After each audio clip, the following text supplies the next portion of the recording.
Shows Philip Seymour Hoffman as Joe King standing at a podium in front of the undergroundlings. Hoffman: "Okay, yes. Are you all ready for my announcements?" The undergroundlings collectively groan. Hoffman: "Okay, first of all, our YouTube channel was suspended for a week because of Snottle88 titled Not Vaxxed, putting us all in danger."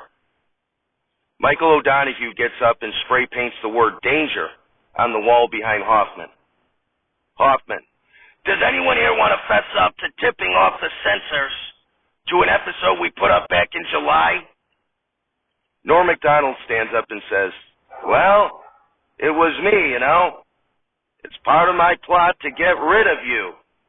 Hoffman: "For crying out loud, I'm not even going to do Snottle anymore for now, but you can't even allow me to produce?" Belushi, sitting down in the group, says, "I thought Lemonade was supposed to produce." Hoffman: "Well, Lemonade is the head writer, but I'm the producer, or at least I was. After my boss and alter ego Tom Murphy heard of the suspension, he fired both me and the Snottle brand, effective after this meeting after I choose a successor. The candidates are Norm MacDonald, who had the wherewithal to tip off the censors regarding the infamous Snottle88 episode, but has been sketchy as a booker, having Jason Mewes, Robert Redford, Louis Anderson, Wayne Knight, and Carl Weathers all appear on the show while still living, along with double booking Maggie Peterson and Catherine the Great as hosts. Okay, then there's Liz Lemonade. Shows Gilda Radner sitting in the group. Hoffman: "Lemonade has done a pretty nice job with handling Saturday Night Alive, but it's hard to get her and Gilda in a room together. See, Gilda's not even here, even though she's another candidate to replace me, having been on the original SNL cast and one of the all-time greats on that show, but she can't even make it to a meeting because of her issues with Lemonade." Radner: "I don't get it. I think Gilda's great." Hoffman: "Another candidate is Phil Hartman, Elon Musk's version of Daryl Hammond, the most glue of glue guys." Hartman, sitting in the group, nods and says, "Thank you, Joe Blow." Hoffman: "But of course he's a prick to me, so I almost certainly will never choose him. Okay, there's also John Belushi, an original cast member, arguably the best cast member in the history of SNL, and he has been incredible on Snottle and Not Alive." Shows Belushi, who nods. Hoffman: "However, he took the money very easily from me when I tried to destroy Saturday Night Alive, so I'd be worried that he'd sell you all down the river." And then there's Chris Farley, who... I'm sorry, why bother? There's no way I'm leaving Farley in charge. Okay, there's also Janny Hooks and Denitra Vance, but Shows Hooks among the group, who says, "But you said last night that if I agreed to, Hoffman: "Oh, come on, Janny, you would have been game either way." Vance: "What about me? You talk a big game about diversity. Why not select a person of color?" Hoffman: "No offense, Denitra, but you're not exactly Kenan Thompson or anything, okay? Yikes, okay? Anyway, before I tell you whom I selected, I thought I'd let you know that I do plan on coming back and causing shenanigans when you least expect it." Hartman: "Just pick a new producer and shut up already." Hoffman: "Okay, fine, okay. I would have gone with Lemonade, but the Gilda thing is weird. So Lemonade, you're fired." Radner dips her head in sadness. Hoffman: "However, since Dick Ebersol is still alive, I have someone else in mind who can replace Lemonade." Brittany Murphy approaches from behind Hoffman. Hoffman: "Folks, meet Liz Lemon. She's French, I guess, but don't confuse her with 30 Rock's Liz Lemon or our recently fired Liz Lemonade. And presumably Gilda Radner will now be able to participate in your meetings, though I guess Lemon here and Brittany Murphy have had issues in the past. But Brittany's already hosted, so that's okay. So before I leave you, Farley, beat it already." Hoffman: Without further ado, Liz Lemon." Murphy replaces Hoffman at the podium and says, "Okay, there's a new sheriff in town here on Saturday Night Alive, and the new #1 rule is dead from the earth, we're not alive. It's Saturday Not Alive, starring John Belushi, Chris Farley, Phil Hartman, Jan Hooks, Norm MacDonald, Gilda Radner, Danitra Vetz, and many other special deceased contributors.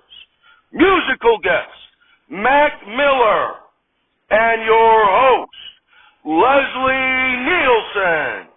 Everybody, Leslie Nielsen. Applause, applause, applause. Nielsen. Thank you. Thank you. Happy to be here. You know, before I talk about myself, I wanted to wish well on their farewell from Saturday Night Alive, Juris Dr. King and Liz Lemonade. Tepid applause. Nielsen. Now, Juris Dr. King gets a bad rap. But in the very first Snottle episode, hosted by Thomas Jefferson, along with the 34th episode, hosted by John F. Kennedy, back when King was still spoofing his alter ego and boss, Tom Murphy, he cast me as George Washington. George Washington, Thomas Jefferson, and John F. Kennedy come out. Applause, applause, applause. Washington. Gentleman Nielsen, if you would indulge me to say just a few words. Nielsen. Of course, Mr. President. Washington. Juris Dr. King allowed me to host the special 100th Snottle episode, and he allowed me to eviscerate both political parties, even though in the current political climate, you're only allowed to hate one and be blindly loyal to another. Jefferson.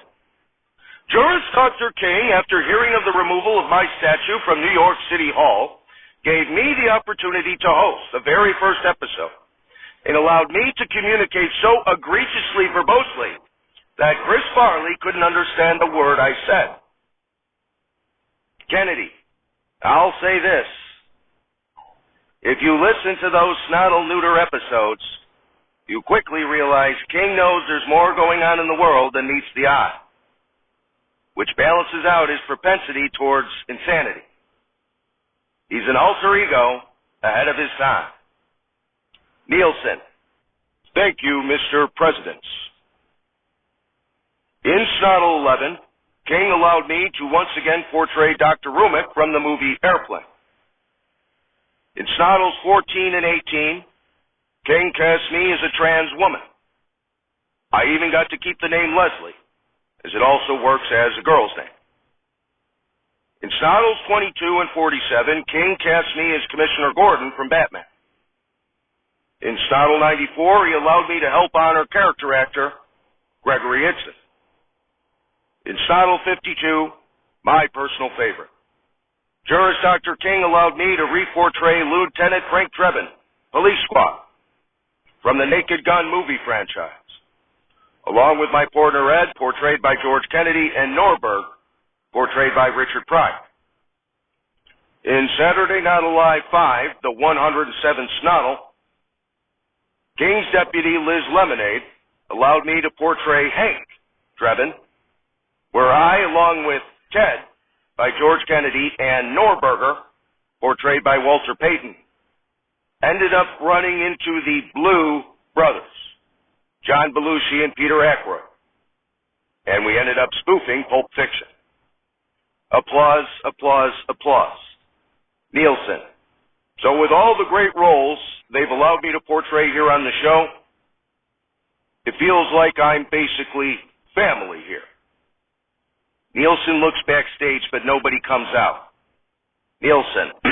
Anyway, now that I've gotten that out of the way, let's get to my life. One excruciatingly detailed fact at a time. I was born in Regina, Saskatchewan. Now, Regina was previously the seat of the government of the Northwest Territories, of which the current provinces of Saskatchewan and Alberta originally formed part, and of the district of Assiniboia. The site was previously called Wisconsin, Buffalo Bones and Creek, but was renamed to Regina, Latin for Queen, in 1882 in honor of Queen Victoria.